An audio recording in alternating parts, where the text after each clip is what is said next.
Hi friends, നമ്മൾ ഇന്നത്തെ വീഡിയോയിലൂടെ നോക്കാൻ പോകുന്നത് നമ്മുടെ വീട്ടിലെയോ ഓഫീസിലെയോ ആയിട്ടുള്ള ഇലക്ട്രോണിക് ഉപകരണങ്ങൾ പെട്ടെന്ന് ഓഫായി പോവുകയോ അല്ലെങ്കിൽ നമ്മുടെ ലൈനിലെ വോൾട്ടേജിൻ്റെ വ്യതിയാനം മൂലം വോൾട്ടേജ് കൂടുകയോ കുറയുകയോ ഒക്കെ ചെയ്ത് കഴിഞ്ഞിട്ടുണ്ടെങ്കിൽ, അല്ലെങ്കിൽ ഹൈ ഫ്രീക്വൻസി ഒക്കെ കയറി വന്നു കഴിഞ്ഞിട്ടുണ്ടെങ്കിൽ സെൻസിറ്റീവ് ആയിട്ടുള്ള ഇലക്ട്രോണിക് ഉപകരണങ്ങൾ പെട്ടെന്ന് ഡാമേജ് ആവാനായിട്ടുള്ള സാധ്യത കൂടുതലാണ്.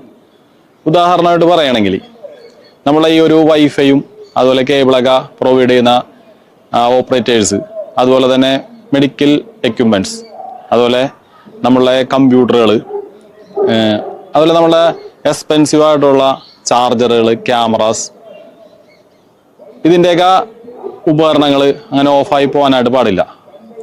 അതുപോലെ നമുക്ക് മാനുവലായിട്ട് ഓഫ് ചെയ്യേണ്ട കുറേ എക്യുപ്മെൻറ്റ്സ് ഉണ്ട്. അത് പെട്ടെന്ന് ഷട്ട് ഡൗൺ ആയി പോകാണ്ട് നമ്മൾ അതിൻ്റെ ഷട്ട് ഡൗൺ ചെയ്യേണ്ട ഉപകരണങ്ങൾ, അല്ലെങ്കിൽ റീസ്റ്റാർട്ടായിട്ട് വരാനായിട്ട് ഒരുപാട് ടൈം എടുക്കണ ഉപകരണങ്ങൾ, അത് കൗണ്ടിങ് മെഷീൻസുകൾ, ഇതൊക്കെ അങ്ങനെ പെട്ടെന്നൊന്നും ഓഫായി പോകാൻ പാടില്ല. അതുപോലെ വോൾട്ടേജ് ഫ്ലക്ച്വേഷൻസ് ഒക്കെ പെട്ടെന്ന് വന്നു കഴിഞ്ഞിട്ടുണ്ടെങ്കിൽ സെൻസ് ചെയ്യണ ഉപകരണങ്ങൾ ഡാമേജ് ആവാനായിട്ട് സാധ്യതയുണ്ട്. അതുപോലെ ചില ടൈപ്പ് മോണിറ്റേഴ്സ്, അതുപോലെ തന്നെ സ്മാർട്ട് TVs ഒക്കെ ഓഫായി പോകാൻ പാടില്ല. പെട്ടെന്ന് ഓഫായി കഴിഞ്ഞിട്ടുണ്ടെങ്കിൽ, അല്ലെങ്കിൽ ലൈനിലെ ഹൈ വോൾട്ടേജ് ഒക്കെ എന്തെങ്കിലും വരികയാണെങ്കിൽ, സ്പൈക്ക് വോൾട്ടേജ് ഒക്കെ വരികയാണെങ്കിൽ തന്നെ ഇതിന് ഡാമേജ് ആവാനുള്ള സാധ്യതയുണ്ട്. അപ്പോഴേക്ക് ഇതിനൊക്കെ അനുയോജ്യമായ ഒരു AVR UPS ആണ് ഇന്നത്തെ വീഡിയോയിലൂടെ നമ്മൾ പരിചയപ്പെടാൻ പോകുന്നത്. ഞാൻ കിഷൽ ജോയ്, മറ്റൊരു വീഡിയോയിലേക്ക് എല്ലാവർക്കും സ്വാഗതം. വർക്കിംഗ് വീഡിയോയിലേക്ക് പോകുന്നതിന് മുമ്പ് നിങ്ങൾക്ക് ഈ ഒരു UPS ആവശ്യമുണ്ടെങ്കിൽ ഈ കാണുന്ന വാട്സാപ്പ് നമ്പറിൽ കോൺടാക്ട് ചെയ്യാവുന്നതാണ്. അല്ലെങ്കിൽ നിങ്ങൾക്ക് ഷോപ്പിലൊന്ന് വാങ്ങിക്കണമെന്നുണ്ടെങ്കിലും ഷോപ്പിൻ്റെ അഡ്രസ്സും അതുപോലെ തന്നെ ഗൂഗിൾ മാപ്പിൻ്റെ ലിങ്കും ഈ വീഡിയോക്ക് താഴെ ഡിസ്ക്രിപ്ഷനിൽ ഇട്ടിട്ടുണ്ടാവും. കൂടാതെ നമുക്ക് ഈ ഒരു UPS സോളാറിലും നമുക്ക് ഉപയോഗിക്കാനും പറ്റും. അതുപോലെ തന്നെ നമ്മളെ വീട്ടിലെ നമുക്ക് വേണമെങ്കിൽ നമ്മൾ എന്തെങ്കിലും ചില ഏരിയയിലൊക്കെ പോക്കിയാലും വോൾട്ടേജ് ഫ്ലക്ച്വേഷൻസ് ഉണ്ടാവും. അങ്ങനെ സ്ഥലത്തൊക്കെ ആണെങ്കിൽ നമുക്ക് നമ്മളെ ഇൻവെർട്ടറായിട്ടും അതുപോലത്തെ ഒരു പർപ്പസിനും നമുക്ക് ഈ ഒരു UPS ഉപയോഗിക്കാനായിട്ട് പറ്റും. അപ്പോൾ നമുക്ക് ഇതിൻ്റെ ഡീറ്റെയിൽസ് നോക്കാം. ഈ ഒരു മോഡലിലാണ് നമ്മളുടെ AVR UPS വന്നത്. ഇതൊരു ടവർ ടൈപ്പ് AVR UPS ആണ്. നമുക്ക് ഇതിൻ്റെ ഫ്രണ്ട് ഭാഗത്തായിട്ട് നോക്കുകയാണെങ്കിൽ അത്യാവശ്യം വലിപ്പമുള്ളൊരു ഡിസ്പ്ലേ നമുക്ക് കാണാൻ പറ്റും. എല്ലാ ഡീറ്റെയിൽസും ഈ ഒരു ഡിസ്പ്ലേ തന്നെ കാണിക്കും. അതുപോലെ തന്നെ ഇവിടെ മെയിൻസ് ഓണാകും, അതായത് KC ഇവിടെ ലൈൻ ഉണ്ടാകുമ്പോൾ മെയിൻസ് ഓൺ എന്ന് പറഞ്ഞ ലൈറ്റ് കത്തും.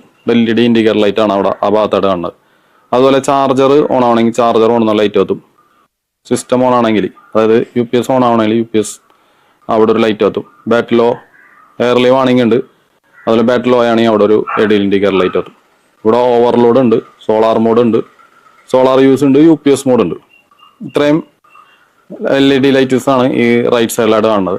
അതുപോലെ തന്നെ നമുക്ക് ഓൺ ഓഫ് ആക്കാനുള്ള ഒരു സ്വിച്ചും നമുക്ക് ഈ ഒരു ഭാഗത്തായിട്ട് കാണാനായിട്ട് സാധിക്കും. അതുപോലെ തന്നെ ഇതാണ് ഇതിൻ്റെ കാർട്ടൂൺ ബോക്സ്. ഈ ഒരു ബോക്സിലാണ് നമ്മളുടെ ഈ ഒരു UPS വന്നത്. ഇത്തരം സംഭവങ്ങളാണ് നമുക്ക് ഒറ്റ നോട്ടത്തിൽ കാണാനായിട്ട് സാധിക്കുന്നത്.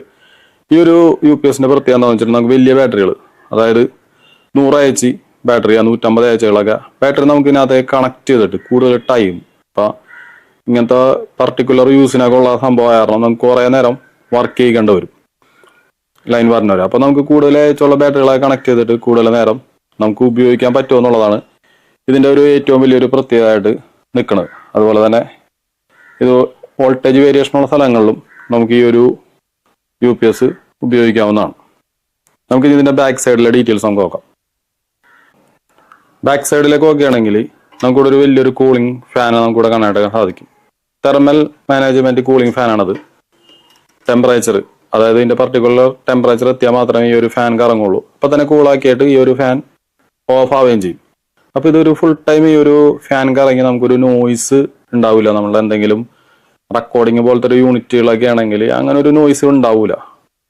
അപ്പോൾ ആ ഒരു ടെമ്പറേച്ചർ എത്രയാൽ മാത്രമേ ഈ ഒരു കൂളിംഗ് ഫാൻ വർക്ക് ചെയ്യുള്ളൂ. അതിൻ്റെ ഒരു വലിയൊരു പ്രത്യേകതയാണ്. സാധാരണ ഒരു ഇൻവെർട്ടറുകൾ അല്ലെങ്കിൽ സാധാരണ UPSകളൊക്കെ ആണെങ്കിൽ, ഇതുപോലത്തെ ഹെവി UPSകളൊക്കെ ആണെങ്കിൽ ഇത് ഓണാക്കുമ്പോൾ തന്നെ ഈ ഒരു ഫാൻ വെറുതെ ഇങ്ങനെ കറങ്ങിക്കൊണ്ടിരിക്കും. അപ്പോൾ നമുക്ക് അങ്ങനെ ഒരു നോയ്സ് ആയിട്ട് എപ്പോഴും നിലനിൽക്കും. അപ്പോൾ അങ്ങനെ ഒരു നോയ്സ് എപ്പോഴും ഇതിനകത്ത് ഉണ്ടാവില്ല. അതുപോലെ തന്നെ ഇതൊരു വാറണ്ടി സ്റ്റിക്കറാണ്. ഇത് എപ്പോഴും ഇവിടെ തന്നെ ഉണ്ടായിരിക്കണം, എന്നാലും നമുക്ക് വാറണ്ടി കിട്ടുള്ളൂ.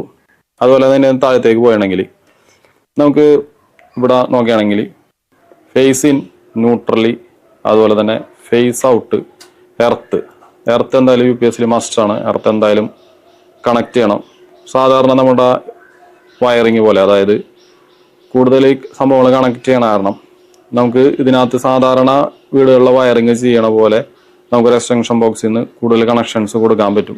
അല്ലെങ്കിൽ നമ്മൾ ആ ഒരു കടകളിലൊക്കെ ആണെങ്കിൽ നമ്മൾ ആ ഇൻവെർട്ടറിന് പോലെ തന്നെ നമുക്ക് ഇത് കണക്ട് ചെയ്യാൻ പറ്റും. ഫേസ് ഇൻ, ന്യൂട്രലി, അതുപോലെ ഫേസ് ഔട്ട്, എർത്തും കാര്യങ്ങളൊക്കെ ഇതിലുണ്ട്. ഈ ഒരു ഭാഗത്തായിട്ട് നോക്കുകയാണെങ്കിൽ നമുക്ക് ഇവിടെ നിന്നും നമുക്ക് ഔട്ട്പുട്ട് ഇങ്ങനെ കുത്തിയെടുക്കാവുന്ന തരത്തിലുള്ള ഒരു ഔട്ട്പുട്ട് സോക്കറ്റ് നമുക്കിവിടെ കാണാനായിട്ട് സാധിക്കും. അതുപോലെ തന്നെ വയറാണെങ്കിൽ 16 സ്ക്വയറും വയറാണ് ഇവിടെ ഉള്ളത്. ബാറ്ററിയിലേക്ക് കണക്ട് ചെയ്യാനായിട്ടുള്ള നെഗറ്റീവ്, അതുപോലെ തന്നെ പോസിറ്റീവ് ലെഗുകൾ നമുക്കിവിടെ കാണാനായിട്ട് സാധിക്കും. അതുപോലെ തന്നെ 2 വർഷമാണ് നമുക്ക് വാറണ്ടി ഉള്ളത്. വാറണ്ടി കാർഡ് നമുക്ക് എടുത്ത് സൂക്ഷിച്ചു വെക്കാം. അപ്പോൾ ഞാൻ ഈ ഒരു UPS ഫേസിന്, അതുപോലെ ന്യൂട്രലി, ഫേസ് ഔട്ട്, എർത്ത്, ഈ 4 കണക്ഷൻസ് കൊടുത്തിട്ടുണ്ട്. അതുപോലെ തന്നെ ബാറ്ററിയുടെ പോസിറ്റീവ് നെഗറ്റീവ് ബാറ്ററിയിലേക്ക് കണക്ട് ചെയ്തിട്ടുണ്ട്. നമുക്ക് ഡിസ്പ്ലേയിൽ എന്തൊക്കെ ഡീറ്റെയിൽസ് ആണ് വന്നേക്കണേ നോക്കാം. നമ്മളുടെ AVR UPSന്റെ ഫ്രണ്ട് ഭാഗത്തെ ഡീറ്റെയിൽസ് ആണ് നമുക്കിവിടെ കാണാൻ സാധിക്കുന്നത്. ഇവിടെ നോക്കുകയാണെങ്കിൽ മെയിൻസ് ഓൺ എന്ന് പറഞ്ഞ LED ലൈറ്റ് ഇവിടെ കത്തിയിട്ടുണ്ട്. അതുപോലെ ചാർജർ ഓൺ എന്ന് പറഞ്ഞ ലൈറ്റ് കത്തിയിട്ടില്ല. സിസ്റ്റം ഓൺ എന്ന് പറഞ്ഞ ലൈറ്റും ഇവിടെ കത്തിയിട്ടില്ല. മെയിൻസ് ഉണ്ട്. അതുപോലെ മെയിൻസിൽ ഇപ്പോൾ വോൾട്ടേജ് ഒരു 160 വോൾട്ട് ആണെങ്കിലും ഈ ഒരു ഇൻവെർട്ടർ തന്നെ ഓണായിട്ട് ഔട്ട്പുട്ട് കോൺസ്റ്റന്റ് ആയിട്ട് കൊടുക്കും. വളരെ പ്രത്യേകമായിട്ട് ശ്രദ്ധിക്കാം. മെയിൻസിൽ 160 വോൾട്ട് വന്നാലും, അതായത് വോൾട്ടേജ് താഴ്ന്ന് ലൈൻ വോൾട്ടേജ് കേസ് ഇവിടെ ലൈൻ വോൾട്ടേജോ താഴ്ന്ന് 160 വോൾട്ട് വന്നാലും ഒരു UPS തന്നെ ഓണായിട്ട് ഔട്ട്പുട്ട് കോൺസ്റ്റന്റ് ആയിട്ട് നിർത്തും. അതുപോലെ തന്നെ ലൈൻ വോൾട്ടേജ് പെട്ടെന്ന് ഒരു ഹൈ വോൾട്ടേജ് എന്തെങ്കിലും കാരണവശാൽ ലൈനിൽ നിന്ന് ഒരു ഹൈ വോൾട്ടേജ് ഒരു ഇതിലേക്ക് വന്നെന്ന് വിചാരിച്ചോ, ഒരു 250 വോൾട്ടോ അതിന് മേളിലേക്ക് വന്നു കഴിഞ്ഞിട്ടുണ്ടെങ്കിൽ ഈ ഒരു UPS തന്നെ ഓണായിട്ട് ഔട്ട്പുട്ട് കോൺസ്റ്റന്റ് ആയിട്ട് നിലനിർത്തും. അതുപോലെ തന്നെ നമുക്കൊരു 4 ഡെസ്ക്ടോപ്പ് കമ്പ്യൂട്ടർ വരെയൊക്കെ നമുക്ക് ഇതിനകത്തേക്ക് കണക്ട് ചെയ്യാനായിട്ട് സാധിക്കും. അപ്പോൾ ഇതിൻ്റെ ഡിസ്പ്ലേയിൽ ഓരോരോ ഫങ്ഷൻസ് ഇങ്ങനെ മാറി ഓട്ടോമാറ്റിക് സ്ക്രോൾ ഓപ്ഷൻ ആയിട്ട് ഇങ്ങനെ മാറി വന്നോളും. ലൈൻ ഇപ്പോൾ മെയിൻസ് ഉള്ള ടൈമിലും നമ്മൾ ഈ ഒരു സ്വിച്ച് ഓൺ ആകുമ്പോൾ മാത്രമേ നമുക്ക് ഇതിൻ്റെ അന്ന് ഔട്ട്പുട്ട് ഉണ്ടാവുള്ളൂ. മെയിൻസ് ഓണായി കിടന്നാൽ മാത്രമേ ഇതിൻ്റെ ഔട്ട്പുട്ട് ഉണ്ടാവുള്ളൂ. അതുപോലെ തന്നെ ഈ ഒരു UPSന്റെ ഏറ്റവും വലിയ പ്രത്യേകത എന്താണെന്ന് വെച്ചിട്ടുണ്ടെങ്കിൽ 2.5 മില്ലി സെക്കൻഡാണ് ഇതിൻ്റെ സ്വിച്ചിങ് ടൈം എന്ന് പറഞ്ഞത്. അത് നിങ്ങൾക്ക് മനസ്സിലാകാനായിട്ട് ഉദാഹരണമായിട്ട് പറയുകയാണെങ്കിൽ നമ്മൾ സാധാരണ ഒരു ഇൻവെർട്ടറിൻ്റെയൊക്കെ സ്വിച്ചിങ് ടൈം എന്ന് വെച്ചിട്ടുണ്ടെങ്കിൽ 20 മില്ലി സെക്കൻഡിലാണ് അതിൻ്റെ സ്വിച്ചിങ് ടൈം. ഇതിൻ്റെ സ്വിച്ചിങ് ടൈം എന്ന് വെച്ചാൽ 2.5 മില്ലി സെക്കൻഡിൽ ഇത് സ്വിച്ച് ആവും. അതാണ് ഇതിൻ്റെ എടുത്ത് പറയാവുന്ന മറ്റൊരു പ്രത്യേകത. ഇപ്പം നമ്മൾ അടുത്തായിട്ട് നോക്കണത് ഇതിൻ്റെ, അതായത് power failure, KCB line failure ആയി കഴിഞ്ഞിട്ടുണ്ടെങ്കിൽ കട്ടായി കഴിഞ്ഞാലുള്ള ഒരു അവസ്ഥയാണ്. ഇവിടെ നോക്കുകയാണെങ്കിൽ മെയിൻസ് ഓൺ എന്ന് പറഞ്ഞാൽ ഇവിടെ ഇല്ല, അതായത് KCB ലൈൻ ഇല്ല, ഫേസ് ഇല്ല. ഇവിടെ സിസ്റ്റം ഓൺ എന്ന് പറഞ്ഞാൽ ഇവിടെ ഒരു ലൈറ്റ് ഇവിടെ കത്തിയാറുണ്ട്. ഇവിടെ നോക്കുകയാണെങ്കിൽ ഔട്ട്പുട്ട് കോൺസ്റ്റന്റ് ആയിട്ട് നമുക്ക് ഇവിടെ കിട്ടുന്നുണ്ട്. മെയിൻസ് ചാർജിങ് ഇല്ല, അതായത് ഇപ്പൊ ഫേസ് ഇല്ല, അതുകൊണ്ടാണ് മെയിൻസ് ചാർജിങ് ഇല്ലാത്തത്.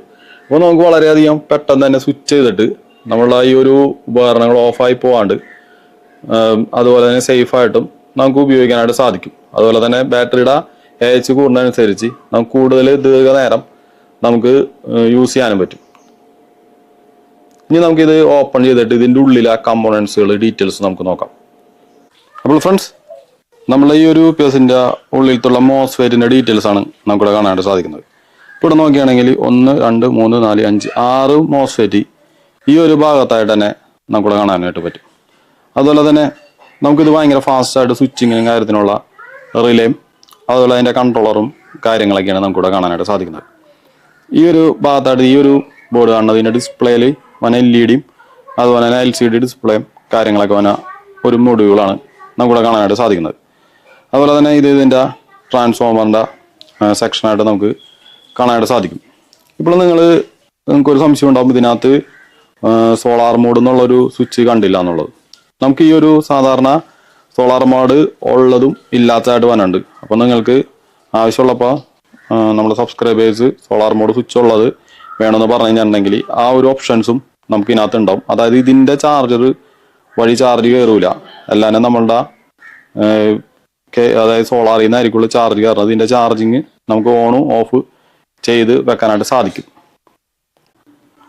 അതുപോലെ തന്നെ നമുക്ക് നമ്മൾ ഇപ്പുറത്തെ ഭാഗമാണ് നമ്മൾ കണ്ടത്. ഇപ്പുറത്തെ സൈഡിലായിട്ടും നമുക്ക് 1 2 3 4 5 6 മോസ്ഫേറ്റുകൾ നമുക്ക് ഈ ഒരു സൈഡിലായിട്ടും കാണാനായിട്ട് സാധിക്കും.